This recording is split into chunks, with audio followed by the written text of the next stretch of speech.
Now, before we learn how to use this instrument, I want to talk to you a bit about the interface. If you've worked with Absinthe before, you might be familiar with this kind of a look for a software synthesizer.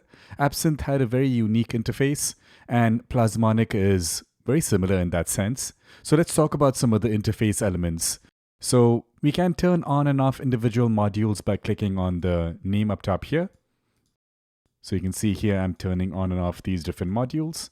Now the sound generators cannot be turned on and off, they're always active, but you can control their volume. Now let's talk about these sliders here. So this is a vertical slider, and you notice that there are two hot spots where you can click and drag. So there's the coarse adjustment, which is like any other slider. So I'm just clicking and dragging up and down to adjust the volume for this oscillator. But if I click and drag over here under the fine section, now I'm clicking and dragging a lot, but you can see very fine-tuned movements. So this is very handy, having a fine-tuned control for pretty much any slider. So wherever you see a slider, you'll see on the left there's coarse, on the right there's fine. That's if it's horizontal. If it's vertical, you'll have fine at the bottom and coarse at the top.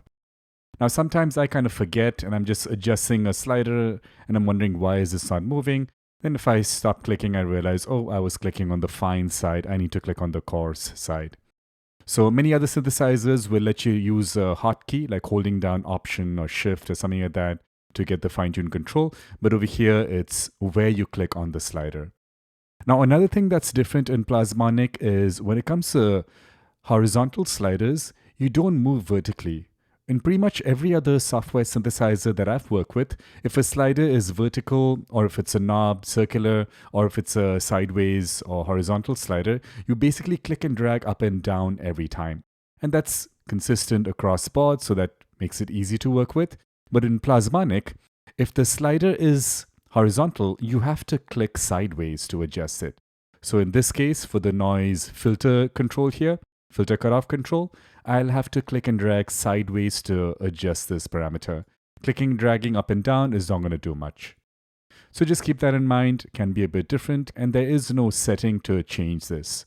So if the slider is vertical, you can click and drag vertically, but if the slider is horizontal, you have to click and drag sideways. Alright, now these parameters can be reset to their default by holding down Command and clicking on the slider. And this doesn't matter if you click on the coarse side or the fine side, it will work.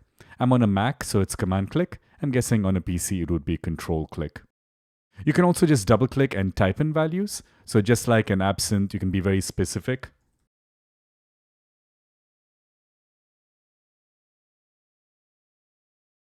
Enter a particular value, hit enter, and now that number is entered in the slider. When it comes to modulating sliders or parameters, it's also fairly easy. So let's say I would like to modulate this impulse level control here. If I click on it once, you'll see this gear icon, and I can click on the gear icon, and now I'm seeing that same parameter over here. And you can see over here we have all the possible modulators available. So that's very convenient. Really quickly you can assign modulation to a particular destination. You can do the same thing by just right-clicking on any parameter. So let's say this resonance slider here, if I just right-click, that same window pops up and I can do the same thing. Now in terms of the visual aspect of Plasmonic, you can click on theme here and switch from this blue-green to classic.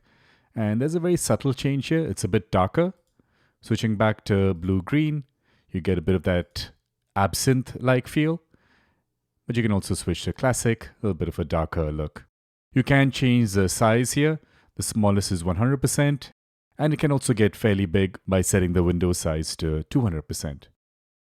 Alright, so that's a little bit about working with the interface of Plasmonic.